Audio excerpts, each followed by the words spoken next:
Yeah, so A Sweet Scheme follows Martha, who is one of the core heist characters in The Sweetest Getaway, and it is her backstory. So she has her own business, and it's about her and her business partner and a competitor that tries to go against them in their mocktail business and tries to take them down. And so they put on disguises, they sneak into the competitor's headquarters, and they end up uncovering a scheme that's a lot bigger than they realized. So they have to go on a crime caper adventure to try and defend their business and stop this competitor from destroying it, basically. So it's the backstory of how Martha came to be so great at, heist and crime caper situations. And you get to get some more insight into who she is as a person. And so it's another really fun time. Great. Welcome back to Living the Next Chapter. It's the author podcast. We get to meet amazing authors from around the world. If you want to take a getaway, and you want a really sweet getaway, our guest today is going to be able to help you with that. She's got some great things to share with us from her journey as an author. And she's going to help any of those people who would consider themselves to be a daydreamer. So if that's you, stick around. You're going to love Sasha's on the podcast. Sasha, welcome to Living the Next Chapter. Glad to have you here. Thank you so much for having me. I'm super excited. See that? I got a little bit of stuff from the title of the book, got a little bit of things from the book, just to throw them in there, make it a little bit curious for people. It's good. Sasha, tell everybody, where are you in this big world of ours? I am based in the beautiful world of Southern California, so we still have pretty nice weather. We're in the low 60s right now. Okay, and I have a crackling fire going beside me as we chat because I'm in Canada and I'm jealous of where you are. So that's good. Awesome. Has that been home for you your entire life? No, I'm actually from Michigan. I'm from the wintry world of Michigan, so I understand your pain. Unfortunately, I've lost my my backbone for it. I'm no longer the strong Michiganian that can handle the cold. Now, when I visit for Christmas, I'm like, why do people live here at this time of year? What is wrong with you people? Yeah, exactly. Yeah, I'm a little jealous because, I guess you would probably those skills and talents of driving in the snow and shoveling out your car out of a snowbank, you don't need to worry about that as much anymore, right? So, yeah. It takes a lot of steps out of your day in the winter, I'll tell you that much. Yeah, I know. Yeah, that's why I'm super jealous. But anyway, that's good.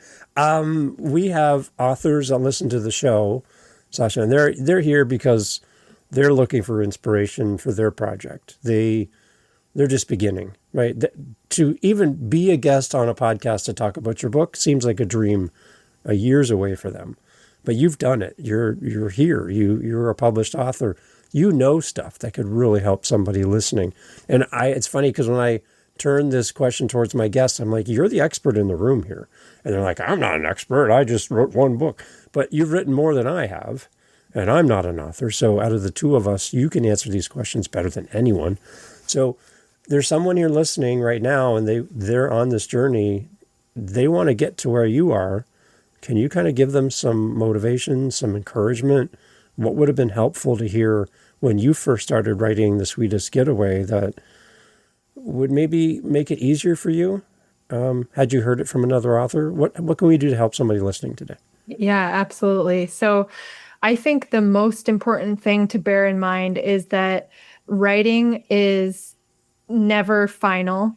It's completely open to you to change and evolve and grow what you've created. And so putting so much pressure on yourself that each sentence or each paragraph or each thought has to be well done or has to emerge from you perfectly is putting way too much pressure on yourself.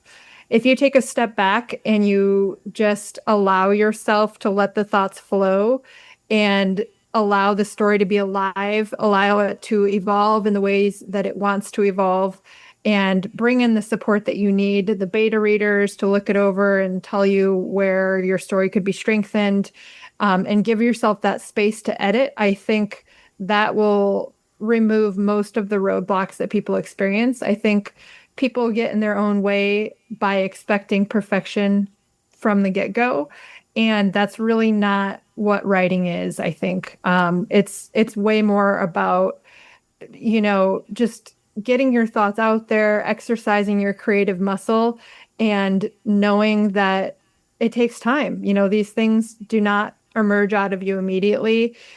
Creativity needs to be, nurtured. You need to go through the process of thinking things through and letting them evolve. And so um, just have faith in yourself. And the most important thing is just to write and just to see where it takes you. And don't worry about the outcome right now. You can edit as much as you need. Okay. For you, during your writing process, what seemed to be like a natural, almost easy thing? It just kind of flowed for you as a writer? And then what was something that was a muscle that was harder and you had to develop? So Great something question. easier and something that harder. What was it for you? Yeah. For me, I think I get a bunch of random ideas and I have such a good time just following them. And I think that has helped me to add a lot of really interesting detail, a lot of quirks to the storyline, a lot of texture, and it's helped to make the story a lot more rich and fascinating. And then the opposite side of that coin is that sometimes during the writing process, I will go off into a topic that's not really related to the plot. I luckily I've fixed that. I didn't that's not in the final version of the book, but when I was initially writing, I would follow these side ideas that were interesting but that didn't actually add to the storyline, didn't make the story more compelling. So that was a big learning process for me. Having beta readers look at the book and say, "Hey, this doesn't really add to the storyline. It kind of slows it down. We need to cut this." So learning where to cut was a super beneficial process for me as I went through the editing Is experience. it is it intimidating to put yourself in your book in front of beta readers and have them read it and the feedback comes back and some of the things they don't like? Isn't that kind of intimidating or a little discouraging maybe? I can definitely see how that would be. Yeah. Writing is so personal, Yeah. and you're putting yourself out there. You're putting something out that you might think is good or certain aspects of it you like, and then you get people's feedback and you realize I think it's really important to be open to their feedback and to read it and say to yourself, does this make sense? Does this resonate with me? And ultimately, you're not writing for yourself, you're writing for your readers. So you need to be able to listen to them and understand where they're coming from. Not everything's going to resonate, not everything's going to seem correct to you. But if you stop and you think about, okay, this person says they're not feeling this emotion at this time that they should be feeling, that checks out. I should strengthen that. And I mean, it is hard. It can be hard to read those things, especially after you've created something that you think is good or a passage that you enjoy. But I think you've got to learn how to be a little bit more strong and learn how to take those things and act on them, because ultimately beta readers will make your story so much better. Yeah, I've been listening and watching a bunch of movie like script writers and stuff, and when they show a movie to an audience, as to get their feedback in a screening, they're watching the audience to make sure they're laughing at the right spots where it's funny, they're jumping when there should be a scare, they're crying when it's a really heart-touching moment, and if your audience isn't doing any of those things at the right time, it's like, we need to go back and work on this movie because it's not connecting with people in the areas and the spots where we want it to connect. So that's great feedback. We have to go back and rework the story so that we're having the impact we wanted with our audience as they watch the movie. So it's kind of the same way with your beta readers. You want them to connect with those key points of the story so that the story meets your objective as the author. So it happens in movies, it happens in music, it happens in books, all of these things where you put your things in front of a community and to get their feedback. And as long as you're not threatened by the process, I think there's a lot of valuable lessons you can learn just by getting the feedback. Exactly. And if you just think about it as a process of, they're kind of like your coaches. They're helping you get stronger as a writer. you're investing in yourself. It's part of your education. If you were to take a class on how to become a better writer, they might teach you broad concepts that help, but they don't help anywhere near as much as getting specific feedback about your work from readers that would actually read your work. I think that is a much more valuable course than any teacher could give because it's personal to you. It's like a coach. Yeah. And when you rely only on people who know and love you closely, friends, family, they're more apt to say, "Oh, look at you with your little cute book. Oh, and aren't you cute?" They're not giving you any context about the story. They're just like, "Well done. You wrote a book. Have you read it?" "No, but I'm just so happy that you wrote a book. I'm so proud of you." Well, I want feedback on the story. I'm thankful that you're proud of me, but I need some kind of help on making sure the book resonates, right? Exactly. And the issue with working with personal beta readers that you know and love, in addition to that, is that, oftentimes they might not read your genre. And Right. also, they're not experienced in Yeah. looking for these issues, making an effective and compelling story. They can give you feedback, but it's probably not going to be anywhere near to the level of a beta reader who's read hundreds and hundreds of stories and has critiqued and found ways to improve those stories. So it's much better, and an actual beta reader will read your book, like you said. A family member might read a portion. They don't have the time to dedicate to it. So it's much better to just go straight to someone with the experience and the chops to be able to help you. Yeah. So a follow-up to that then, what do you think constitutes a great beta reader? Like, what kind of elements are we looking for in a beta reader to give us good feedback? A casual reader who reads once a year, or somebody who, like an author, a fellow author who writes?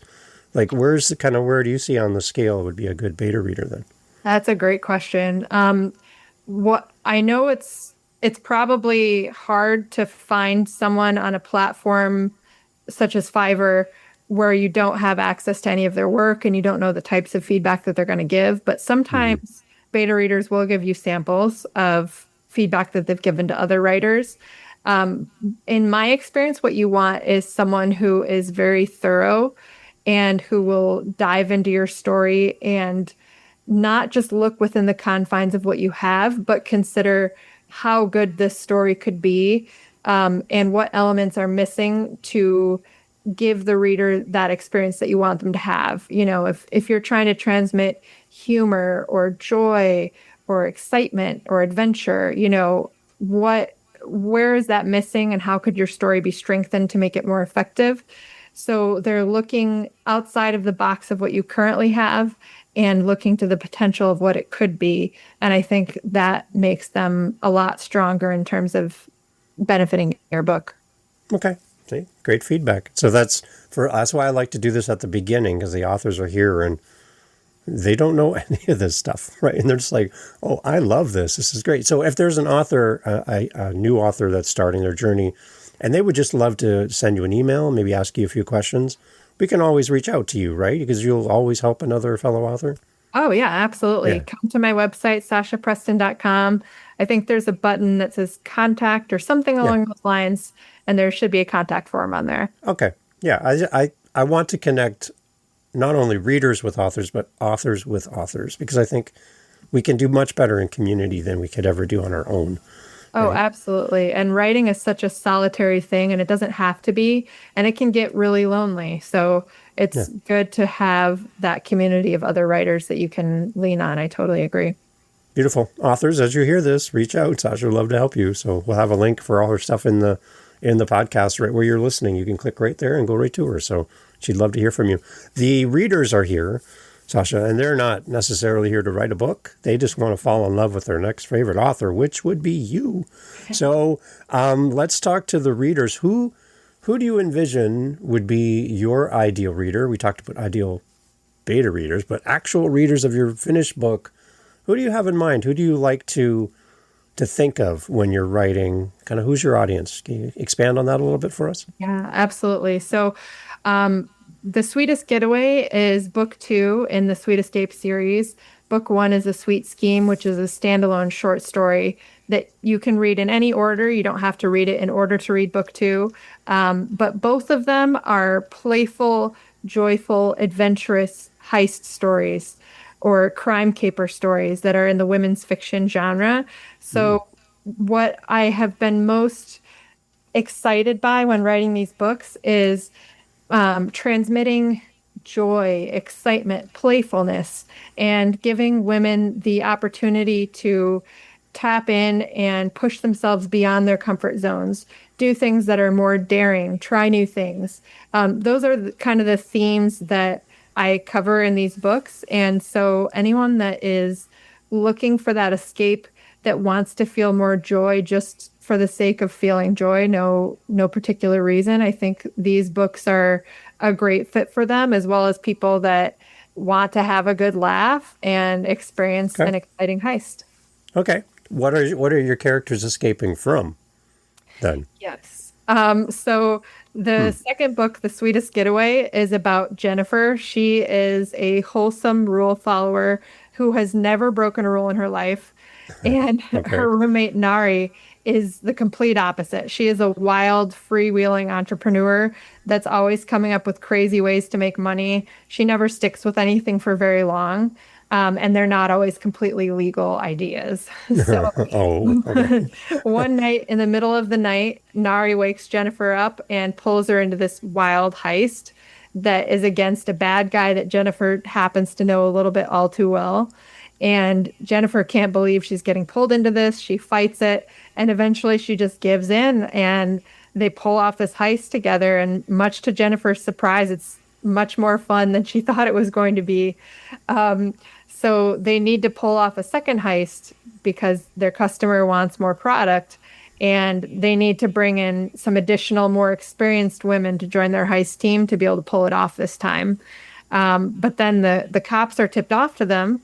And so they've got to go through all of these crazy schemes, all of these capers to try and pull this heist off without getting caught by the cops. So the question is, will they get away with it, or will they spend the rest of their life in orange jumpsuits? And you'll have to read to find out. So my question to you, Sasha, have you ever successfully orchestrated a heist of your own in your real life? Is that something you would like to talk about, or would you like to pass on that question? But maybe we should pass. I'm just kidding. Okay. I've never conducted a heist, but I love experiencing it through my characters without having to break any laws. Just opening the book. It's a great way to do it. There you go. All right. So what inspires you to write this way? You could write anything that you wanted to, but there seems to be some comedic parts to the story, action as well, and a lot of intrigue as well. So why is this so exciting for you as an author to write in this style? Yeah, absolutely. So when I first started to write the book, I thought to myself, what is the genre that makes me feel the most excited, the most joyful, and that gives me the most fun? And I immediately thought of heist stories because there's just something so fun about a team of amateurs pulling something off that they never thought they'd be able to pull off. And I think there's a lot of opportunity for playful humor, fun, chaos.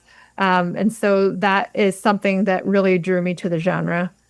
Okay. I know that in podcasting, true crime podcasts are huge for a female audience. Women love true crime podcasts. So there's elements of true crime here as well in the book format. So you've tapped into a very proud audience, an audience that's very committed to those types of stories. So is that kind of a nice secondary audience that's going to love your books as well? Anyone who loves true crime? Absolutely. But it's important to note that this book is a cozy heist. So it's not going to be dark. It's not going to be scary. It's like fun and thrilling and suspenseful, but all within the cozy side of things. So you know that you're having a thrilling time, but you know that you're safe, and you know that it's always going to be fun and playful. So no trick. That's good. Okay. All right. Yeah, that suspense part, maybe that's kind of the part I was leaning into that question as well. That's something that people are just following a story and the puzzle pieces being put together for you in front of you, and you're like, oh, that's kind of interesting from a reader or a listener's perspective as well. Oh So, yeah, absolutely. And you get to try and figure it out as you go. It's fun for me to hear everybody's different theories and what they were set on. This is what was going to happen, and then they were shocked when it turned out a different way. So that's been a good time too. okay, as a non-author, kind of imagining you writing this, I imagine like in every movie, every TV show, you have the police have that board on the wall, and there's photos of all the people that they're interested in, and they have strings and push pins, and they're attaching this person. Oh, Sasha and Dave had a podcast together, so those two are linked, and this is linked, and this might be here, and that might be there, and like this whole, and they're trying to make the world make sense up on the wall. Is that kind of a little bit for you as the writer? Are you trying to figure out how all this storyline and how all these characters interact with each other? Is that part of the process of writing?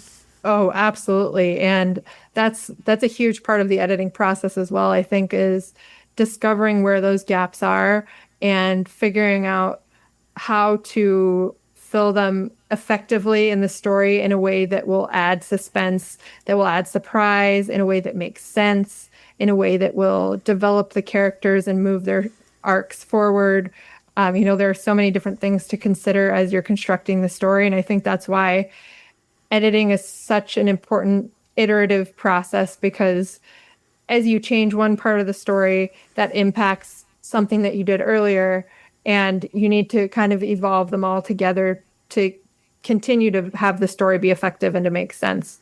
So it's definitely, it's an ongoing process. And I normally have notes in a bunch of different documents that I go back to and make sure that I'm addressing each one. And so there are so many layers, and you want to make sure that you're taking care of all of those. We all know that term, opposites attract, and it sounds like your two characters are opposites of each other. How, without giving it away, if it harms the story, then please don't answer. But how do these two actually end up roommates? Because they seem like such opposites of each other. They don't seem like they'd get along as friends. So how did these two connect originally? That's a great question. So they met on an online roommate posting board. Oh. And the reason that Jennifer is so attracted to Nari is because she has wanted to be an entrepreneur for many years. And she's always just been kind of scared. She's never taken that next step. It's something that's just kind of always been in the back of her head. And throughout the story, she learns to be more daring and believe in herself and eventually take those steps, potentially. And then Nari is someone who has moved around a lot in her life and has lived in many different places. And she's a really strong and powerful person, but she does feel sometimes that sense of homesickness. So finding Jennifer, who's this really wholesome Midwesterner, has been a really fulfilling and grounding place for her. So they both provide some of that support to the other person where they might be lacking in that area. Okay, so Jennifer and Nari come on this podcast. They burst in, the two of them, and they sit down, and we can ask them any questions we want. These two characters, from you as the author, you created these two characters, but there's still got to be something you're curious about them, their character, their background, something, their favorite food. There's got to be something you'd like to ask these two. So what question would you ask Jennifer if they were on the show with us, and what question would you ask Nari? Great question. So Nari, I think, has a little bit more mystery. She has started and run so many different schemes that I would just want to know more about them, because, I didn't have time to explore all of her background in this book. So I'd love to just hear more about her adventures and, some of the schemes that she's had in the past, how she made money, who she worked with, all of that. Jennifer is a little bit more open. I might want to ask her. I feel like I would just want to hang out with Jennifer. She's just such a friendly, sweet person that I'd just love to have a conversation with her and see where it leads. And I'm sure I'd come up with questions during the conversation, but I think they'd both be good. I'd love to hang out with both of them. It seems like Nari has a problem with commitment. Absolutely. sticking with something, right? Yeah. She So absolutely. I'd like to know where that came from. That'd make me curious. Like, That's a great why question. can't you stay still? Why can't you just focus on one thing and do it well? It sounds like Exactly. she's a successful person. So if she pointed all of her energies towards one thing, she'd really do well. But it sounds like that's not interesting to her. Yeah. Yeah. That's a very good question. And then Jennifer seems the opposite almost, where she can pick one thing, do it really, really well, and be completely happy with it. Like, again, that's why I'm like, these two don't seem to match. And it'd be Yeah. like this constant, butting of heads where they're both trying to do what makes them feel good and makes them feel happy, right? Yeah, well, I've experienced a lot of friendships where with people that are very different from me, and I think that those can actually be some of the most fulfilling friendships because you expose each other to new ways of thinking and you end up pushing each other, not on purpose, but just through your differences. I think you question each other, you open new pathways, and I think that with Jennifer and Nari, they actually end up really helping each other grow based on their own strengths. And I think that's something that I've noticed is something that I really enjoy in my own friendships. So I wanted to bring that to the story. What's a positive aspect of Nari and a positive aspect of Jennifer that would impact you if you hung out with these two separately? Oh, that's a great question. Um, I love taking risks and trying new things, and I could definitely relate to that part of Nari, but I Yeah. think that she is often fearless and creative and coming up with new solutions in ways that I think she could push me even further in terms of finding opportunity and developing it and not questioning myself and just leaping into it. I think she's awesome in that area. Yeah. And I think what I love about Jennifer is that even though she doubts herself sometimes, much, she's very comfortable just being herself. Yeah. And she is who she is. And she's not necessarily trying to cover that up. Even though she does question herself, she comes to the table as herself, as her authentic personality. And I think that is, especially throughout the book, she becomes stronger in that area. And I like that she embraces her own unique quirks. She draws her own historic comic books, and she loves Oh, ancient history from around the world. And she's always sharing anecdotes from these things. And I like that she has given herself the space to explore new things that aren't necessarily cool and to be open and to share those things with other people.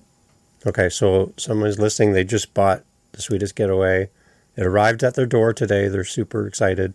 They're going to sit down and read today. But before they do, before they even open the cover, you have a chance to speak to that reader. What's your hope for them? I like to frame it this way. What's your love letter to a reader about this book? From an Yeah, author to the reader, what would you like to say before they start reading? absolutely. I want you to enjoy this adventure. I hope you have a great time.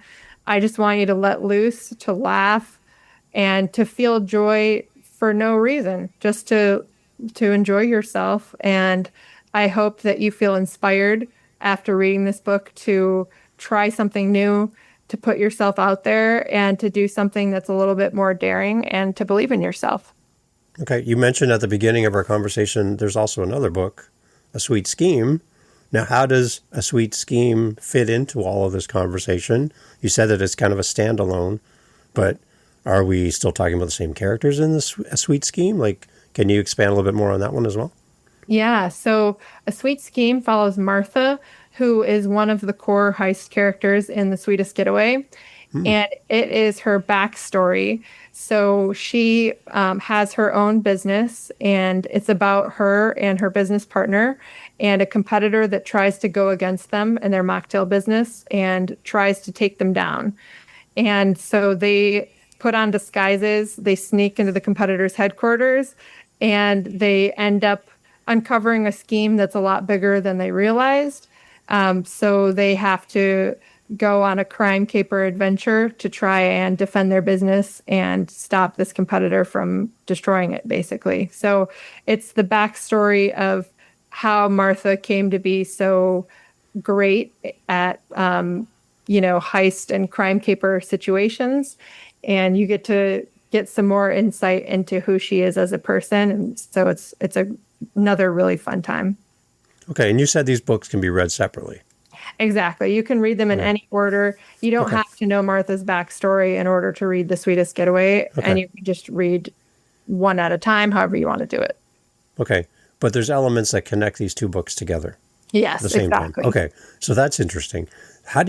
Okay, I'm not an author, so I have to ask, how do you know how to write two separate books that have some connections but don't depend on each other to tell the story? Like, how do you do that? Yeah, well, basically, Martha is the same character, but we're going back in time. So we get to see her, not as fully developed in her heist capabilities, not as much of a Okay. mastermind, but kind of dipping her toes into the water for the first time and learning some of these skills. So we're taking the same character, but we're seeing her at a different point of time, which is really exciting for helping the reader to get to know her better. Okay.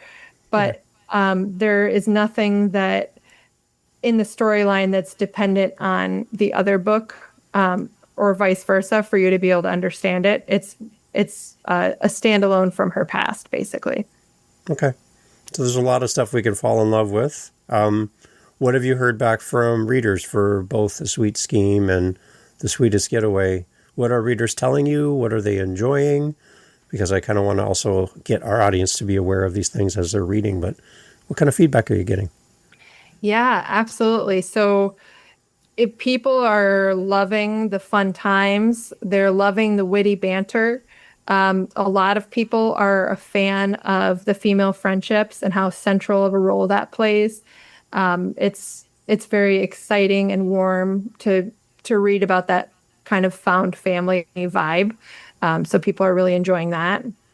And just the cleverness required of the team, the chaos that they're going through, the excitement, and the suspense. A lot of people have theories about what they think is going on, who they think is behind, the cops getting tipped off, how the heist is going to go down, what's going to go wrong.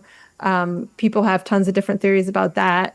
And then people have different favorite characters in the book, which is fun. And they root for different people, and they see people in different lights. They see overarching themes in different ways. So it's really fun to see how people interpret and experience the book as their own.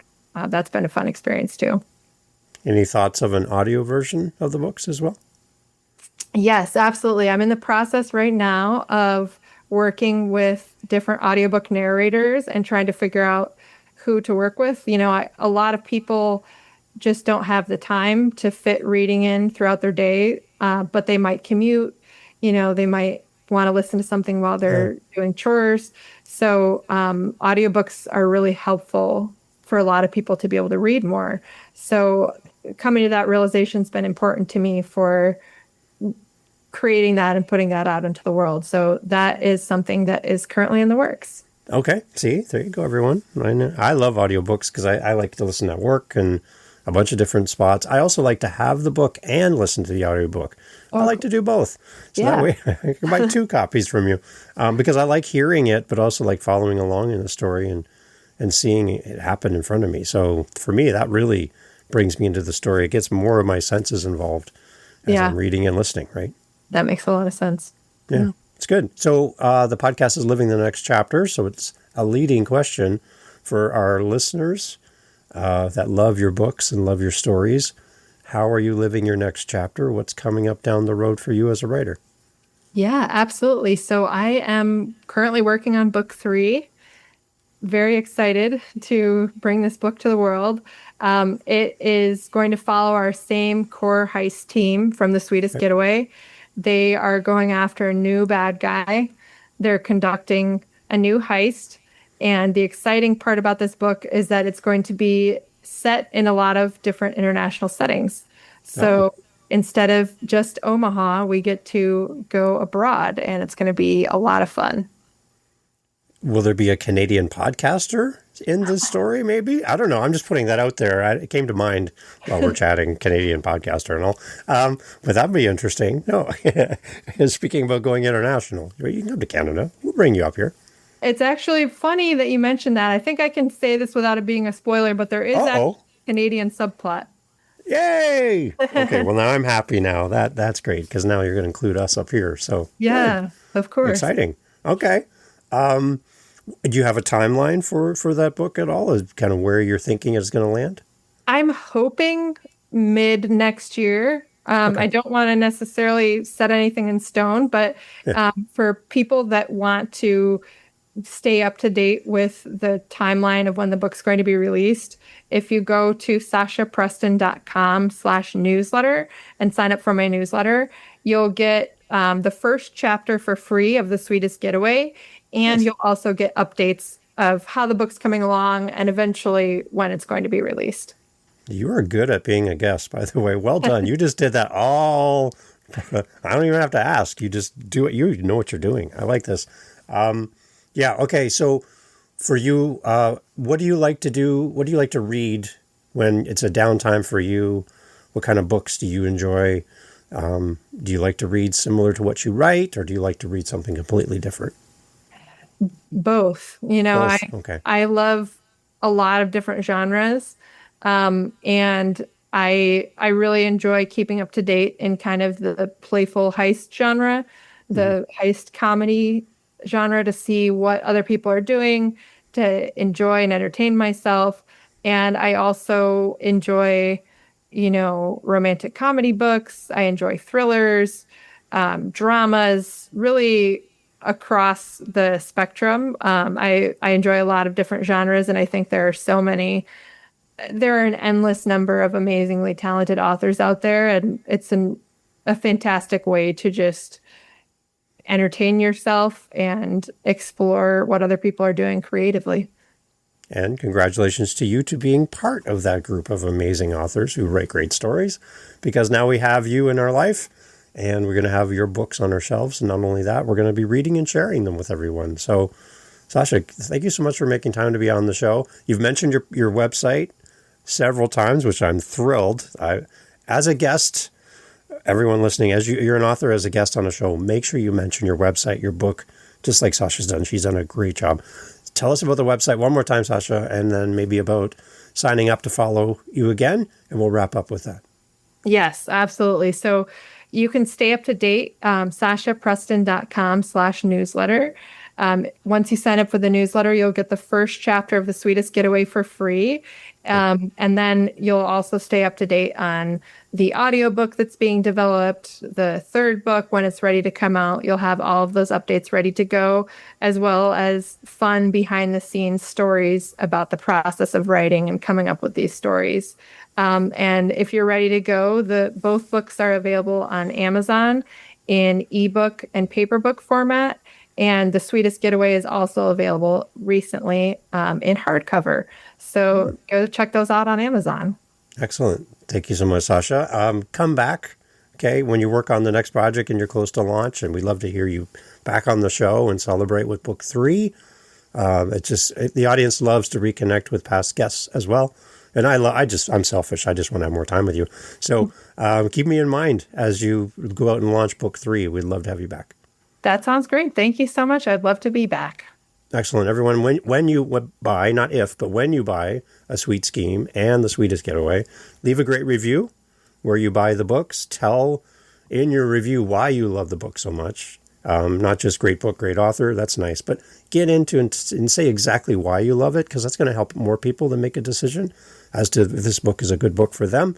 And while you're listening, you're thinking of somebody else who would also love these stories, and you'd love this author. So please share this with them as well, so that they can also then go and support Sasha and her dreams to continue writing. So Sasha, thank you again so much for being part of the show. Glad to have you here.